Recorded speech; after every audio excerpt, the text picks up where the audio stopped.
Um, the thing though, if I could fix it, and I think I've kind of talked about it already, and that is overcome this negative narrative Mm. about public education. Perhaps it's about education, overall. Public education gets they get a bigger swing. I think, when they're swinging the bat, they're swinging it more at public education than anywhere else. I agree with you there. Yeah. So, I mean, I think, all of the negativity and the hype that you hear out of national media, politicians, things of that nature, much of that is perhaps maybe an isolated thing that happened in one school, in one town, and now suddenly there's this fear that this type of thing is happening in all schools all over the country. Hello, everyone, and welcome to the Brighter Together podcast. My name is Janet Courtney, and my special guest today is Richard Modery. Richard is the superintendent at Glenburn School Department in Glenburn, Maine. Richard, welcome to the show. Oh, hey, thanks for having me, and appreciate being invited and sharing some good things that are going on in the small community of Glenburn, which is just outside of the Bangor area in Maine, a place not many people would have heard of. It's beautiful. Maine is beautiful. I just love it. I've been there a few times, and there is, other than the cold, I'm not a fan of the cold. It is a beautiful state. So, well, thank you for being here. Tell us, Richard, a little bit about your journey to being a superintendent. And then I'd love, you told me ahead of time, because I was like, department? Why is it a department? Glenburn School Department? So if you could tell us a little bit about that, why it's a department, and then about the school, that'd be great.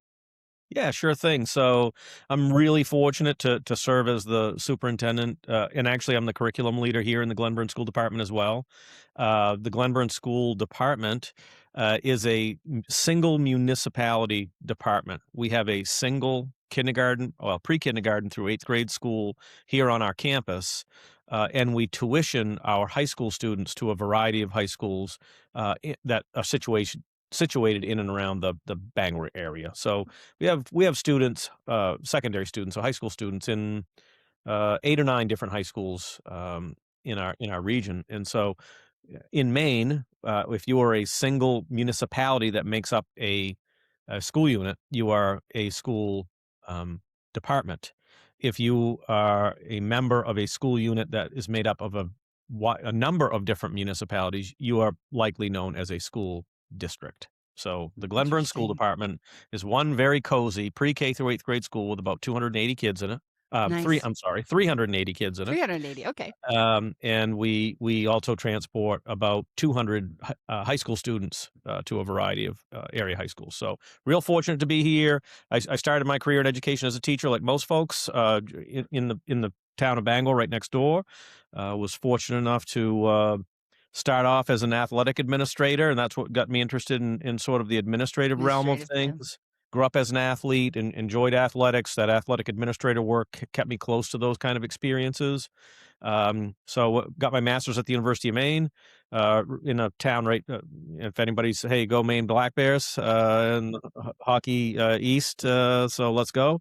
But finished my master's degree there, became a school principal, served as a school principal, also very fortunate to work in that small community, about 30 miles to our east, and was there for 12 or 13 years as the school principal. And then actually I wound up in Glenburn. This is the town I grew up in.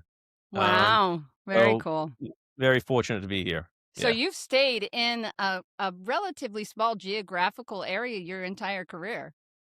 Yeah. Yeah. I haven't Nice. traveled more than 30, 35 miles in any one direction my entire career. So as a teacher and then as an administrator, and now landing back here where I don't actually live in Glenburn, but I grew up here in Glenburn, attended the school that we're sitting across the parking lot from. Wow. Wow. That's amazing. Yeah.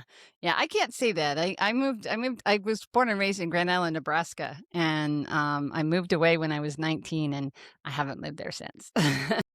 Yeah. I've lived a lot of places, but I haven't been. I mean, Nebraska's got its own beauty. Every state has a beauty of its own, but I just never had enough. I never did move back. My parents lived there for my sister actually was a 911 operator for Hall County until she retired. Oh, wow. So yeah, so now everybody kind of just we all kind of migrated to Texas as my parents did the snowbird thing. They were back and forth Oh, okay. between Texas and Nebraska, and then eventually as they got older, settled in South Texas, and then as time went by, all of us just kind of like traveled down this way. So here we are. I'm in Corpus Christi, so there you go. I like this. I like the weather. I like this the extra sunshine. We were talking a little bit about the light, and because that really is an issue, right? You can have light deprivation if you live too far north. You got to pay attention to that. So Yeah, yeah, it just can become a little bit, when you get up in the morning and you're going to work and it's dark out, you drive to work, it's in the dark, you arrive at your office in the dark, and then by the time you leave, it's dark it's again. dark. And Yeah, so, we have a few months of that, and yeah, it is something you gotta pay attention to, not only just as an adult, but you gotta pay attention for your for the kids, kids. Yeah. that you're servicing and identify that, though it's cold here sometimes in the wintertime and we get stuck with inside recess, teachers Yeah, dread the idea of hearing the word inside recess because of I the bet. cold. But boy, if we can get the kids outdoors during the daytime, Get it's that light. really, really important because Yeah. that might be their chance to soak up a little vitamin D and Mhm. feel that sun on their skin. So Yeah, anyway, absolutely, yep. absolutely. We were not meant to live in caves all of our lives, were we? Uh, So let's talk about Glenburn. I know you guys, you've got some good programs and some good stuff going on there. So I'd love for you to tell us about your wins. I love hearing about wins. yeah. So again, we're a really small knit community here. Again, we 380-ish kids, pre-K through grade 8. And we're excited next year. Maine a little bit different than some other places. Local school units are going to be taking on the free and appropriate public education, so the FAPE responsibility for 3 and 4-year-old children, Okay. starting the year after next. So Glenburn is going to do a member of a cohort 3 pilot where we're going to be providing. We already provide. Regular education, pre-K for 4-year-olds, but up until now, a different quasi-governmental organization called Child Development Services has been been responsible to provide, any special education programming for children birth to age 5. Oh, And to 5. so Okay. yeah, so, starting next year, the Glenburn School Department will be providing those special education services to children whom are above the age of 4, and then the following year, we'll be doing that for children above the age of 3 and 4.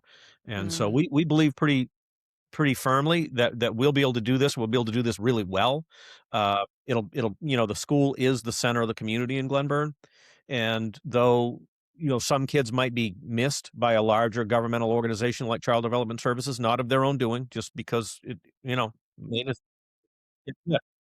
And so trying to identify students and get them the services, whether that's speech and language services or occupational therapy services, physical therapy, maybe even some direct instruction that they may need, as a youngster with challenge, whatever that might be. So we're pretty excited to be bringing that on board. We've got a large group of regional partners that are coming here to Glenburn on the 13th of March, and the Department of Education here in the state of Maine is going to be sending some experts, and we'll be doing some professional development with our pre-K staff, preparing them to hey, what's this going to look like? How's this going to work? What types of things do we need to be thinking about? Um, are there furnishings, equipment, materials? What do we need mhm, to make sure we're prepared to mhm. not just take this responsibility on, but take this responsibility on really well prepared and ready to do it well. Right. And we're pretty confident we can do that. So that's pretty exciting. So I'd say that's a bit of a challenge and something that we're excited about, and I think it's the right thing to do. Mhm. So yeah, I can go on and on about the excitement in Glenburn. We certainly have our challenges too. Very fortunate to have a tech integrator that works with all of our kids in the building. So we have a STEAM lab here that has everything from laser cutters to 3D printers, robotics equipment, coding, machine, all kinds of different settings where kids really get an opportunity to do some hands-on things. The idea with our tech integrator is that he will really work with the kids and the adults, so that hopefully we can drive some of that technology learning, not just when they're in the STEAM lab, but drive that all the way back to their classroom so their teacher becomes more comfortable with those types of things. And so, pretty proud of our STEAM lab. A lot of work has gone and finance has gone into that. We've been fortunate to have some different donors provide some support financially, and so we're excited about that as well.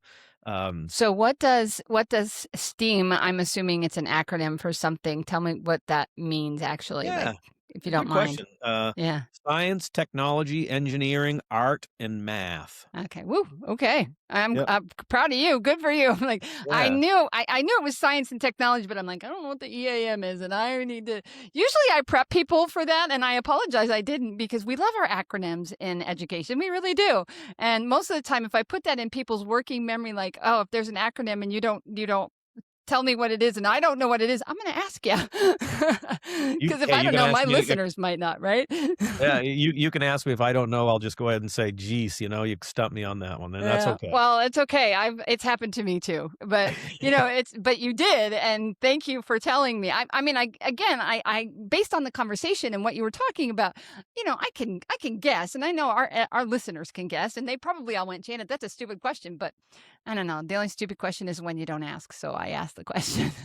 That's right, and you said something earlier that we have a lot of acronyms in education, and I think every industry does, Mhm. and I think every Mhm. industry thinks that everybody else knows what their Right. acronyms mean, but the reality is if you were to go to an architecture firm and they would have some of the exact same acronyms in terms of letters, but they have entirely different meanings Different meaning. than what Yeah. we have, and Yeah. so I think it is important for folks to identify that everyone Yeah. listening might not be in this field, and Yeah. STEAM to them might mean an entirely different thing. Right. And so, Well, yeah, thank you. Yeah. yeah. So that's awesome. So do you have someone outside of like education that runs that department? I mean, like, or did you hire somebody? How does that project and that cohort or whatever it is work for you guys? We actually do have so we have a full-time technology director who A really is director. kind of Okay. the big thinker person, make sure our infrastructure works, does all of the things, all of the things that, like, I don't know how they work. Like, I don't know Yeah, how the I get internet it. I works. get AI. Did get me Yeah, started in so, I AI. mean, he kinda makes all that work, and then we have this technology integration person who's essentially people would think of him as like a teacher. He is a Mhm. teacher, but he's based out of the STEAM lab, which is where all this equipment is, and Mhm. I'll say, and I'm talking about technology like I'm a technology expert. I am not a technology expert at all. Like, when our tech director told me that we were getting a laser cutter, I thought he was kidding. Like, I didn't know Ah, that was a thing, and so gotcha. Yeah. now we have 2 of those. So our tech director does a great job, connecting with a organization called the Perloff Foundation. It's a family, in the Northeast, that loves to support public education and get Nice. largely technology into schools, and Mhm. so they've done a lot of things. I think we have somewhere in the vicinity of 20 or 25 3D printers.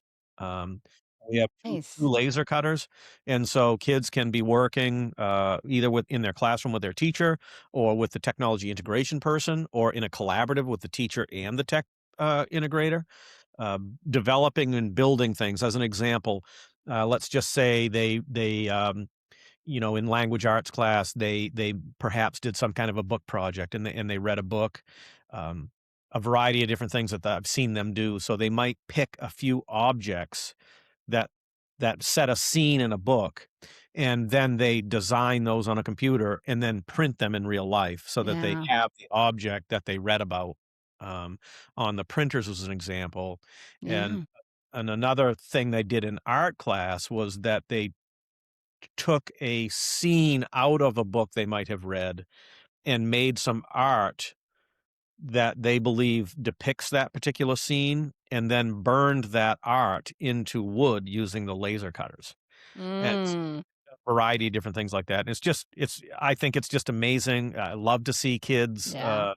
have opportunities to take things that they've had to do. Perhaps you have a student, and everybody does have students who reading is not their favorite thing. They don't feel particularly good at it. Mhm. They recognize, there's a certain point in time where kids do recognize that perhaps they're not as good a reader as maybe other kids in their class. And so trying to get them to identify that though they may not be as fast a reader or they may not see themselves as good of a reader, they can take as much value out of a reading experience as that kid that they think is the best reader in the school or whatever. Yeah, And very one of the good. ways they can do that is sort of shining in this technology field or in an art field where they can create something, that perhaps that really strong reader is just not quite as good at. Yeah, So finding a lot of different ways to overcome some of those barriers and sometimes even um, kids decide, what their strengths and weaknesses are based on experiences and sadly sometimes what people say to them and things of that nature. And so if any way that we can overcome those things for those kids and get them to recognize that, um, being the best reader in the school is not all what it's about. yeah. It's not the only thing that you can do, and it doesn't yeah. It's Right, so right. Gr funny that great you great for said that kid who's the yeah, best reader, by the way. absolutely. Yeah. Awesome for that kid, too. I mean, Yeah. that's great, but, But it's like anyway. anything else, it's like you need good readers, but you also need good technical people. It's funny that you were talking about a 3D printer and about burning into a design because the room next door, we're a family company. My husband's my CTO. He's very much he reads well, don't get me wrong, but he's got a project going right now. He's and the 3D printer is going right now in the other room. And then my son, when he was a senior in high school, which was about the year and a half before we started Lighthouse, he was in an art class. And so he took, and I'm holding up a wood picture of our logo that he actually burned into wood. And then he's got NC, Nathaniel Courtney, right there. He put his initials on it. And it sits on my desk. And this is from 2019 maybe, and it's a part of he recognized how important that logo to me because it was the beginning of, I mean, we were a baby company back then. Um, and it's just, and he was a part of it. He was a part of it. He was doing my son was doing cold calls for me at 16 because he had this big, deep man voice, got our second contract for us. So he was so excited. He's like, I told him, I said, you get a contract, you get a bonus, and when he got that bonus check, he was like, oh, wow. And I was like, do it again. Yeah, I mean, in education, it really does, so much of our experiences and what it's about, developing relationships Yeah. and Oh, and yeah. and and building experiences for kids that have meaning to them, Mm-hmm. and that meaning can be a lot of different things, uh, Mm-hmm. and so whether that's, a student really excels on the soccer team or on the basketball team or whatever it is, that's great, and that's a way for them to identify, excel in some area that maybe in other areas in school is not really their strength. But the same is true for kids with technology or with, we have a large chess team and chess club here that travels around and plays other schools. And so it's really just trying to say, to be open to this idea that, you know, trying to provide opportunities for kids that they can connect with, that have meaning for them, that give them Mm-hmm. opportunities to grow and develop as young human beings. Mm-hmm. And if we can do that, I think you know the the math and the reading and the science and the social studies will come It along. comes along, yeah. There's a big difference between being supported by somebody who's walked in your shoes and someone who hasn't. At Lighthouse Therapy, our leadership team is made of experienced clinicians who've actually worked in schools. We understand the pressure you're under and what real support looks like. That's why our therapy solutions, whether it be virtual, hybrid, or in person, are built with you in mind. No complicated systems or red tape, just streamlined support and seasoned therapists who are ready to make a difference. Learn more at lighthouse-therapy.com/brighter together. I've noticed as I've been doing these, I was telling you when we started, you're like number 213. I've done 213 shows, which I'm proud of that. But with the as you see and talk to people in all different areas of education, because it's been public school, virtual schools, charter schools, private schools. I've talked to them all. I don't we don't discriminate. I want all education, all educators to have a voice. And one of the things that I've really noticed, and I've mentioned it before on the show, is education is really becoming centered to what that child's interests are, especially as they get up into the middle school and high school level, because it's like, and giving them an opportunity to find where their passion is. So when they're ready to graduate and they go out into the world, some of them are coming away with major certificates and associate's degrees and all these different things. And it's amazing and it's exciting because we are creating and educating the next generation, which is so critical to our future. Yeah, it's what makes me excited to come up and go to work every day. Is that literally education is a great opportunity. We were talking a bit before the show started about, so much of the narrative about education is kind of negative, and so that can also be about the field of working in education. People feel like, I don't really want to, there's no money, there's, all these types of things. But I gotta say, the reality of being an educator, at least for me, like, I can't think of a way where I can get up every day, come to work, um, have a genuine impact, hopefully, positive one, I hope, on a lot of kids and a lot of adults. And I just think that's pretty hard to find that, in other places. Certainly you can, uh but the other benefit with the I don't think it's a hidden benefit, but the thing that we don't talk about in education so much is, man, what a great opportunity to have a career, but also if you wanna have a family, the schedule working in Yeah. as an educator is really, really kind. Nice. Yeah. Um, Hmm. I worked in medicine before, uh, transitioning to public education, and so, I would worked, I worked in a hospital, so the hospital's open 24 hours a day, 7 days a 7 days week, a week. and Yeah. so, Hmm. that was my life for a while as a young adult, and so and I love that experience too, by the way. I Hmm. wouldn't trade that time in for anything, but boy, you really can't trade in, not having to worry about whether you're gonna be on call on a holiday or, you got, weekends off if that's what you choose to do. And, you have every school vacation, you don't have to find childcare for your family. So I wouldn't want people to go into education simply because they think it's a sweet schedule, Yeah. but I also wouldn't want people who might be somewhat interested in education being worried about the money side of things and not recognizing that this whole adult thing, it's not all about the money. Yeah. Yeah. For sure. It's For about the sure. bigger experience, and if you can find something that really you're passionate about, you can make enough money to survive and also have this other benefit of time, that in another field you just don't have it. In Maine, as an example, we have 10 weeks in the summer, typically 10-ish weeks in the summer, Hmm. where, staff and students are not I work all summer, but the staff and students are not at school. Again, we have a long winter, not a lot of sunlight, um, so when summer comes along, summer vacation is a really healthy part of Right. this Northeast region, at least in Maine. Hmm. Families spend time together. Lots of people have camps and go to the lake and go fishing and do a variety of different things. And so, um, I guess I'd say to any budding educators out there, man, you're not going to find a better way to spend your time as an adult. Obviously, you have to like kids and you have to want Right. to be around kids, and there is a daily grind to this thing, Hmm. 175 or 80 days with a little family of kids.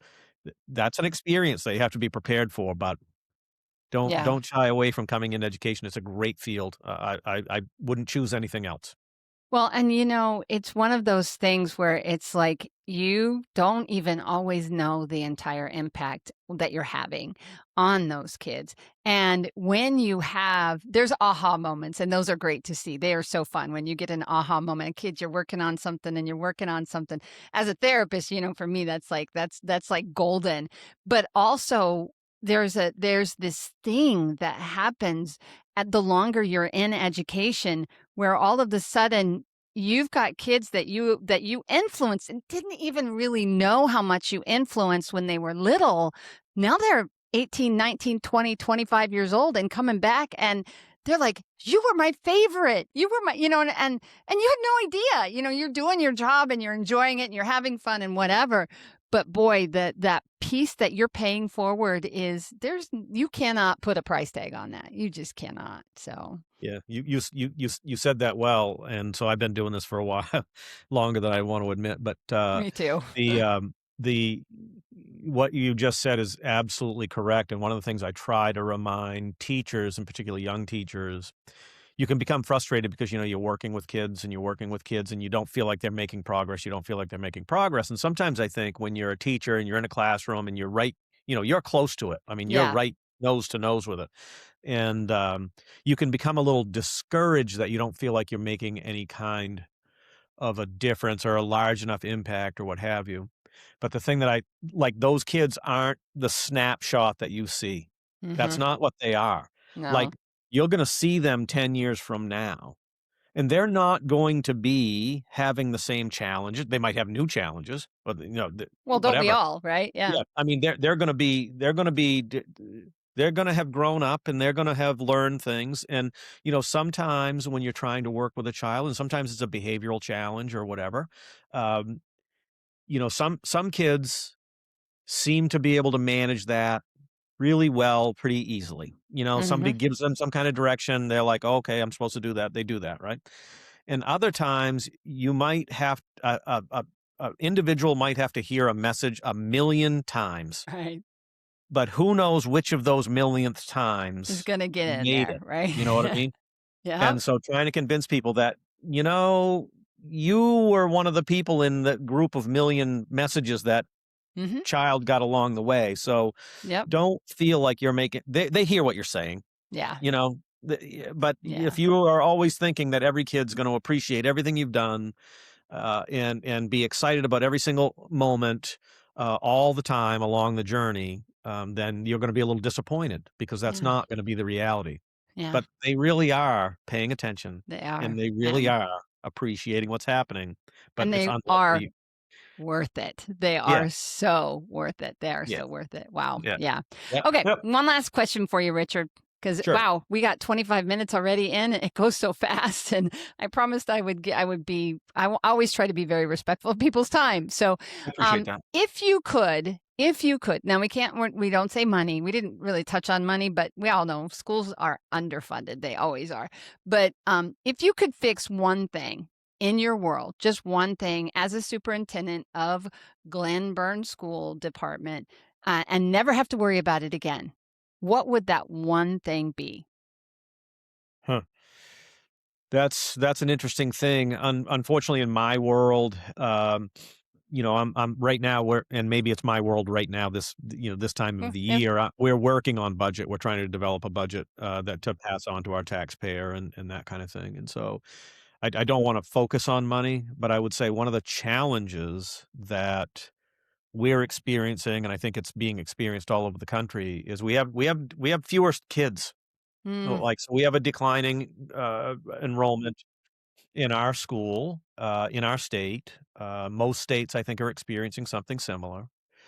And the way education is funded, at least in Maine, I think it's not, it's different everywhere, but in Maine, largely it's funded, your subsidy is funded from the state based on your student population. numbers. Yeah, Yeah. numbers. So if your student population is declining, um, then your funding, declines. And so, again, I know you don't wanna I don't wanna talk about money either. It is what it is, and we're gonna develop a budget, and we'll Right, work with the town, and we'll Glenburn School will be providing services to kids next year, and right. we're gonna do the very best we can. Um, I would say, the thing, though, if I could fix it, and I think I've kinda talked about it already, and that is overcome this negative narrative, about, public education. Perhaps it's about education overall. Public education gets more of they get a bigger swing. I think, when they're swinging the bat, they're swinging it more at public education than anywhere else. I agree with you there. Yeah, so, I mean, I think, all of the negativity and the hype, that you hear out of national media, politicians, things of that nature, um, much of that is perhaps maybe an isolated thing that happened in one school, in Mhm. one town, and now suddenly there's this, fear that this type of thing is happening in all schools all over the country, and, I'll give you an example, if you this was several years ago. The pandemic certainly, p really kind of galvanized people in one way or another on this type of thing, but, again, we're a small pre-K through 8th grade school here. We send kids to a variety of high schools, and so I had a gentleman call me up, doesn't have any kids in Glenburn, but he was at work. He worked at a local garage, and he was in an argument with his coworker. His coworker was trying to convince him that one of our surrounding high schools, um, had litter boxes in their school for students whom were identifying as, cats. And so he was saying that this is ridiculous. There's no way Mhm. that's true. He said, "I don't know I don't know the person in your town, but, Mhm. I'm gonna call the I live in Glenburn. I'm gonna call the superintendent in Glenburn and find out if there's ever anything true about this." And so he called, which I appreciate. Like, I wish Yeah. everyone could do that. Like, Yeah. so Instead of just assuming, making assumptions. Yeah. correct, Yeah. because I think there was something that went out on the internet around that time about, there was this is all a bit of a political thing around, gender Yeah. identity and that kind of thing, Identity. and then Yeah. it caught in And as, DEI and all that. Yeah. Mhm. yeah, Mhm. kids were saying that, "Oh, well, I don't identify as a male or female, I identify as a cat," or whatever, and I think there was some pushback around all of that, and that's where this sort of caught wind, and so there was literally, nearly a physical altercation at a local garage between 2 workers because one man was trying to convince another man that an area high school had litter boxes in its school, and there's something so far-fetched from the Right. truth. So I Right. guess if I could fix one thing, it would be if we could overcome this negative narrative that's out there, and folks so quickly being willing to latch on to something they saw on some social media post, Mhm. or or that kind of thing, and if they see something that they think is a little outlandish, just call the local school. Stop by Mhm. the local school for a visit. I've encouraged people in Glenburn, like when these we haven't had a lot of not quite to that degree of what I would consider a little bizarre. Yeah. Uh, but I've just said to folks, look, there's a narrative like the school is like this. Like you tell me, I'll give you a tour of the school any day, any time that you want. You pick Yeah. it. That way you don't think that I'm trying to bring you at the right Yeah. time of day Right. or to the Let's right clean it road. up before they get here, right? Yeah, It's like ridiculous. you tell me, and will you come. Right. Like the things that you think are somehow happening. So I guess if I could fix one thing, and it's more not just about like education, but it's kind of like healing communities. Mm. And if we could get to a place where we could just communicate with each other rather than lashing out on some social media post or whatever it might be, or hearing something again, these colleagues in this garage, Yeah. right? Like the man called me. I'm glad that the man tried to get the other guy to get on the phone with me, but the guy he wouldn't get on the phone with me. So, it's just weird, funny things like that. Well, not really funny, but unfortunate things like that. Where it's like literally an adult man convinced that this was happening. Right. Um, so I guess I don't know if that's a real great answer to No, that I think it's question. a great answer, and it is a problem that, Brighter Together is a part of that. I mean, that's part of why we're trying to get stories out there and trying to help for people to have this kind of conversation to go, you know, that crazy is not the reality of everyday schools and educators and what they're doing. Yes, there's crazy out there. There's crazy. Pick a field. There's crazies everywhere. You pick a field, there's going to be somebody that's going to have some crazy thing that they're doing. But we work really hard, and teachers and superintendents and special education directors and all of the janitors and the the bus drivers and the meal people, and I'm all of these people that are there day in and day out educating our kids and giving them an opportunity to have a conversation and say, no, that's not reality. That's not what is happening in education. You are taking one tiny bizarre story that probably isn't even has been twisted by the media for the most hype that they can get out of it, and then it just like catches fire because it's sensationalism, and that just is like, that's not the reality of the world. And so that's why Right. I do what I do. That's why Good. Brighter Together is here, for that Well, very reason. So thank you, Richard. It's a great answer, and I appreciate your heart, and I appreciate what you're doing, and just keep up the good work. Where do people go if they want to ask a crazy question like that? How do they do that? How do they find yeah. you and Glenburn? Yeah. Hey, we're right out there on the World Wide Web, and I can take emails and phone calls, and I would so much rather have people reach out and just ask questions. And again, obviously, folks from Texas aren't going to be coming to Glenburn to visit to see what it It's looks like okay. here. But I would say to folks out there, if you have questions or you're concerned about something in your school, the best resource you have is to talk to the folks at your Yeah. school. Yeah. And I would say if you have a question or a concern about something that's happening in your child's classroom, talk to the child's teacher first, and give them a chance to provide you a response. And if that doesn't work, there's likely a school principal there, and so give that school principal a call and say, "Geez, I'm really just worried about this." And if you're not getting there, there's a superintendent somewhere along the line too. And Mhm. in my experience, at least in the folks that I work with here in the Penquist region in Maine, that's what everybody wants. Just reach out. Let's have a dialogue. Let's have a conversation. If I've found in the last, say, 10 years or so, people are interesting. Like they would much rather text or email these days rather than have a two-way dialogue, verbal, Mhm. or certainly an in-person meeting. I'm sort of a little bit of an old school guy. I'd so much rather if someone's upset just to sit across the table from me and let's have a conversation about Yep. person. But a phone call or an email or a text, I'm good with those things too. But basically, the I guess my thought on that is that I guess for me, and I think probably most people that do the type of work that I do, I'm pretty open to communicate with people Yeah. in any way that they feel the most comfortable with. Absolutely.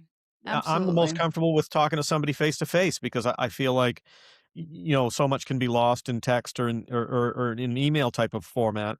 People can misperceive things really easily, and in a two-way kind of conversation, usually you can overcome those Well, because you because can there's read. so many nuances to now Right. we're getting into my SLP area, right? Yes. Speech therapy. I was talking to somebody about this at the last show, and that's the problem with social media and with the way that we communicate. I think that's a huge piece of it, is so much of the message is completely lost because I mean, here I am, I'm using my hands. Even the people that are listening aren't going to see the expression on my face and the hand movements and whatever, and how I'm leaning in or leaning back or whatever. You miss some of that when you only hear the audio or when you only read the text, the black and white text. So, communication itself is so nuanced. Just try to teach a child that struggles with pragmatics the rules of communication, and you will understand the complexity of communication because it's so much more than just the words that we say, and the tone that we use. There's just so much more to it. So, anyway, well, thank you, Richard. Thank you for being here. Thank you for your passion and what you're doing with your students. And I wish you the best for this year and the years to come. Hey, thank you so much for having me. Take care now.